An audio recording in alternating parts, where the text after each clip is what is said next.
धाकड़ खबर, बेखौफजुमा बेबाक अंदाज। धाकड़ खबर के न्यूज रूम से मैं आपके साथ हूं अकरम रईस खान। आप सब लोग जानते हैं दिल्ली एनसीआर का एक जिला है जिसका नाम वर्तमान समय में गुरुग्राम है। पहले इसका नाम गुड़गांव हुआ करता था, लेकिन अगर आप नाम को हटा दें और इसके अलावा इस जिले की इमेज को सर्च करें तो इसकी एक इंटरनेशनल इमेज है। लोग इसे साइबर सिटी के नाम से जानते हैं, लेकिन लगता है जब से इसका नाम गुड़गांव से बदलकर गुरुग्राम कर दिया है तब से बहुत सारे लोग नफरती टाइप के यहाँ पैदा हो गए हैं। भगवा ब्रिगेड के नाम पे कहीं किसी की मॉब लिंचिंग करते हैं और कभी खुले में नमाज पढ़ने का विरोध करते हैं। मुसलसल लंबे समय से ये समस्या यहाँ पे बनी हुई है। उत्तर प्रदेश चुनाव को देखते हुए लग रहा है पिछले कुछ दिनों से इस समस्या को फिर से एक बार उठाया जा रहा है और उसी का असर हुआ है कि पुलिस और प्रशासन ने 8 स्थानों पर होने वाली जो नमाज थी उस पर रोक लगा दी है। तो पहली खबर यही आपके सामने रखेंगे कि कौन सी वो 8 जगह हैं और कहां कहां पे रोक लगाई गई है और क्या रोक लगाने के बाद जो सिविल सोसाइटीज़ हैं जिसमें मुसलमान ही नहीं है तमाम धर्मों के लोग हैं वो किस तरीके का रिएक्शन दे रहे हैं वो भी आपके सामने रखने की कोशिश करेंगे। और इसके अलावा आपको बताएंगे कि सिर्फ गुड़गांव में ही सब कुछ बवाल नहीं हो रहा है, उत्तर प्रदेश के अलीगढ़ में और मथुरा में भी बहुत कुछ घट रहा है। और इसके अलावा आरएसएस के बड़े नेता जिन्होंने अलग से मुसलमानों के लिए आरएसएस का एक संगठन बना लिया है जिसका नाम है मुस्लिम राष्ट्रीय मंच, वो बहुत कुछ कह रहे हैं निजामुद्दीन की दरगाह पर जाकर। और उनके इस कहने को कैसे देखा और समझा जा सकता है, कुल मिला के आप समझ गए होंगे। पूरी खबर 4 हिस्से में आपके सामने रखने जा रहा हूं। चलते हैं खबर के पहले हिस्से की तरफ।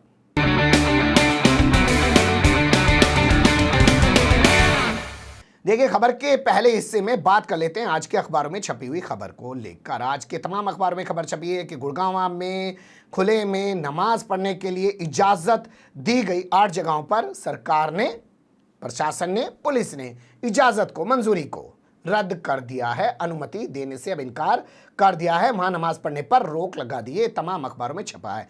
बता दें आपको, गुड़गांव के अंदर कुल 37 ऐसी जगह हैं जहां खुले में नमाज पढ़ी जाती है, तो अब उनमें से 8 पर नमाज नहीं पढ़ी जाएगी। इस बात की जानकारी मिनी सचिवालय, जैसे आप लोगों के यहाँ जिला मुख्यालय होता है, डिस्ट्रिक्ट हेडक्वार्टर आप कह सकते हैं, वैसे ही हरियाणा के अंदर जो भी जिला मुख्यालय हैं आप उन्हें मिनी सचिवालय कह सकते हैं, मिनी सेक्रेटरीट कह सकते हैं, लघु सचिवालय कह सकते हैं हिंदी के अंदर। तो वहाँ पे जो डिप्टी कमिश्नर, हिंदी में बात करें तो उपायुक्त हैं डॉक्टर यश गर्ग, उन्होंने ये ऐलान किया है। और उनके साथ वहाँ मीटिंग में मौजूद थे डीसीपी, यानी कि पुलिस का अधिकारी भी तो चाहिए ना, दीपक शरासण जो हैं वो वहाँ पे मौजूद थे और उनकी मौजूदगी में यह ऐलान किया गया। साथ ही एसडीएम के नेतृत्व में कमेटी गठित की गई है जिसकी जिम्मेदारी होगी कि आगे अगर कहीं और किसी चीज़ पर, किसी रास्ते पर, किसी जगह पर कोई विवाद होता है तो वहाँ पे भी नमाज पे पाबंदी लगा दी जाए। यही नहीं, सड़कों पर नमाज पढ़ने से रोका जाए और सार्वजनिक स्थलों पर नमाज ना होने दी जाए। यही नहीं, अगर कहीं ज़रूरत पड़ती है, किसी को मंजूरी देनी है तो उस पर भी एक कमेटी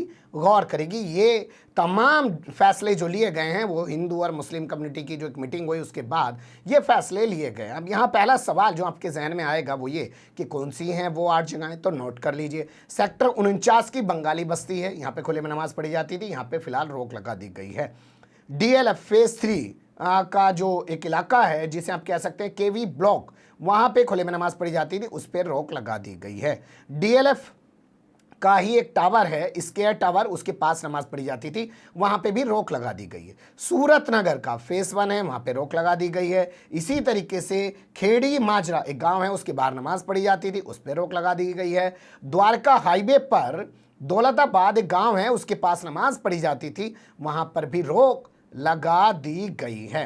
सेक्टर 68 का रामगढ़ गांव है, वहाँ नमाज पढ़ी जाती थी खुले में, वहाँ पे भी रोक लगा दी गई है। रामपुर गांव जो है उसका एक इलाका है नकडोला रोड, वहाँ पे जो है नमाज पढ़ी जाती थी, उस पर भी रोक लगा दी गई है। तमाम जगह फिर मैं आपसे कह रहा हूँ 39 जगहों में से हैं जहाँ पे प्रशासन ने, पुलिस ने अनुमति यानी कि इजाज़त दे रखी थी नमाज पढ़ने की, लेकिन पिछले कुछ समय से भगवा ब्रिगेड के लोग हंगामा मचा रहे थे। अभी फ्राइडे के दिन की बात है जब इन्होंने हंगामा किया तो पुलिस ने 30 लोगों को हिरासत में भी ले लिया था, यानी कि पूरा छावनी में बनाकर उस इलाके को नमाज अदा करवाई गई थी। लेकिन फिर भी ये मामला खिंच रहा था तो उसके विरोध के चलते ये फैसला लिया गया है। अब यहाँ देख लेते हैं कि ये तो हुआ पुलिस और प्रशासन ने जो किया करना था, सिविल सोसाइटीज़ जो हैं वो क्या कर रही हैं। तो सिविल सोसाइटीज़ का अगर जिक्र करें तो हमारे सामने दो तीन चीज़ें निकल के आई हैं जो हमने सोशल मीडिया अकाउंट से उनके निकाली हैं। यहाँ एक पीडब्ल्यूडी का गेस्ट हाउस है, उसके अंदर बाकायदा एक प्रेस कॉन्फ्रेंस की गई। प्रेस कॉन्फ्रेंस में सभी समाज के, सब समुदाय के लोग मौजूद हुए और इन्होंने एक संगठन बनाया है जिसका नाम रखा है गुड़गांव नागरिक एकता मंच। जी हाँ, गुड़गांव नागरिक एकता मंच, GNAM, ये बनाया है इन्होंने। और ये बनाने के बाद इन्होंने यहाँ एक प्रेस कॉन्फ्रेंस की है। आप सुन सकते हैं कि यहाँ की सिविल सोसाइटीज़ के जो लोग हैं उसमें गैर मुस्लिम भी हैं, यानी कि मुसलमान ही नहीं है और धर्मों के भी हैं। उसमें आप सुन सकते हैं कि वो किस तरीके के विचार अपने रख रहे हैं। मैं समझता हूं कि आज सवाल नमाज के लिए हमें अपील करनी पड़े कि हमें नमाज अदा करनी चाहिए। कोई कहे कि आपको गुरुद्वारे में जाके या अरदास करनी पड़े, तो अरदास तो कहीं भी की जा सकती है। कोई मना नहीं कर सकता कि मैं अरदास यहाँ नहीं कर सकता, तो अरदास करने में क्या तकलीफ है। हम वसुधैव कुटुंबकम की तो बात करते हैं, तो कहाँ रहा है वसुधैव कुटुंबकम? इसका मतलब हम नहीं मानते, केवल बोलते हैं कि वसुधैव कुटुंबकम होना चाहिए। तो मेरा कहना यह है कि मैं बहुत समय आपका ना लूं, बहुत दर्द हुआ मुझे वो दिन भी याद है जब अल्ताफ ने मुझे वहां बुलाया और कई लोग थे इकट्ठे। तो पहली बार जब 2018 की बात है मेरे ख्याल में, जब हम गए तो मैंने गुरुद्वारे वालों को कहा क्यों नहीं नमाज हम गुरुद्वारे में ही अदा करवाएं। हमारे संवैधानिक अधिकार हैं, हम सबके अधिकार हैं। आर्टिकल 25 जो हमें फ्रीडम ऑफ एक रिलीजन की जो बात होती है, जो हम प्रैक्टिस करने की जो बात होती है, हमारे धर्म को प्रैक्टिस करने की जो बात होती है, वो जो आर्टिकल 25 है, ये बहुत पावरफुल आर्टिकल है। ये आर्टिकल का मतलब ही ये है कि हम सब अपना धर्म अच्छे से, जिस तरीके से हम चाहते हैं, वो हम प्रैक्टिस कर पाए। और यही हमारा अधिकार सब लोगों का है, ये हर धर्म का है। और जब हम कोई एक धर्म उस अधिकार को लेता है, तो इसका मतलब ये होता है कि और धर्मों को भी वो अधिकार मिला हुआ है।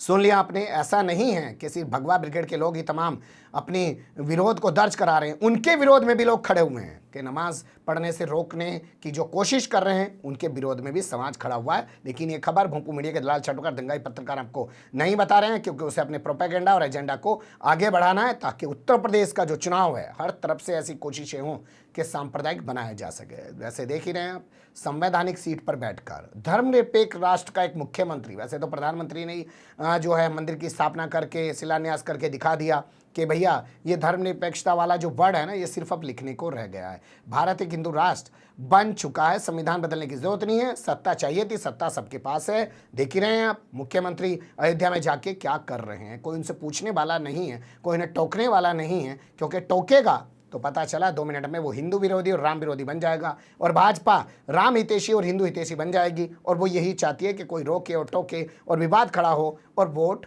वो इस तरफ कर ले। खैर छोड़िए इसको, अगले पहलू की तरफ चलते हैं। उत्तर प्रदेश का जिक्र किया तो यहाँ बात कर लेते हैं उत्तर प्रदेश की। अलीगढ़ यहाँ का एक जिला है, यहाँ पे फिर से एक बार एक मुस्लिम शख्स को मारा पीटा गया, उसे जय श्री राम के नारे लगाए।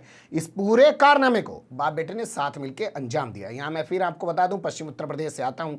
हमारे यहाँ एक कहावत कही जाती है कि एक शख्स गली में खड़ा होकर पेशाब कर रहा है, लड़का है, पर कोई वहाँ से गुजरा, उसने कहा अरे कितना बदतमीज़ है तू, गली में खड़ा होकर पेशाब कर रहा है, चल तेरे बाप से कहता हूँ। अब वो बाप से शिकायत करने के लिए छत पे चले जाते हैं, वहाँ जाके देखते हैं बाप तो फुदक फुदक के पेशाब कर रहा है।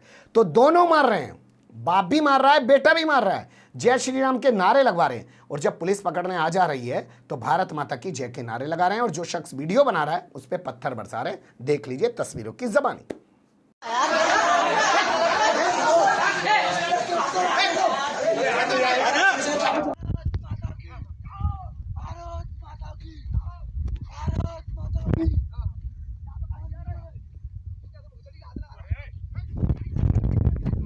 चल जाएगी बेटा, तुझे अब पता चल जाएगी।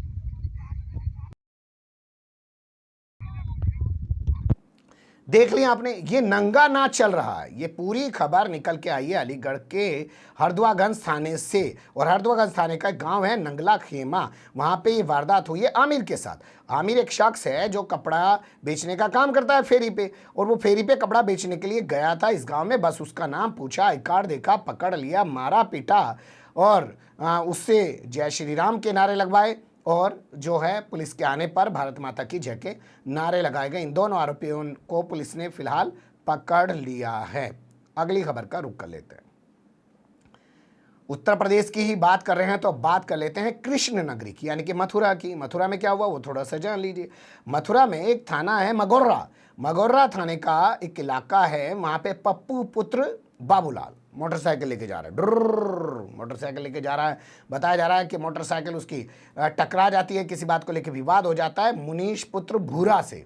ये मुस्लिम कम्युनिटी का है, वो हिंदू कम्युनिटी से है। खबर को आपको इस तरीके से देखना पड़ेगा, लेकिन ये पत्रकारिता का सिद्धांत नहीं है। मैं पत्रकारिता का सिद्धांत तोड़ के आपके सामने ऐसी बात कर रहा हूँ। एक ज़माना था हम लोग सिर्फ ये लिखते थे कि समुदाय विशेष के लोग आपस में भिड़ गए इस तरीके से, लेकिन क्या करें आज तमाम चीज़ें इस तरीके से बन आई है। इनके बीच विवाद हो जाता है, मामला थाने पुलिस तक पहुँच जाता है। पुलिस वाले इस पूरे मामले में निकम्मे नाकारा पुलिस वाले हैं ना, ढंग से तो फैसला नहीं करा सकते, फैसला करा दिया, लेकिन तनाव खत्म नहीं हुआ।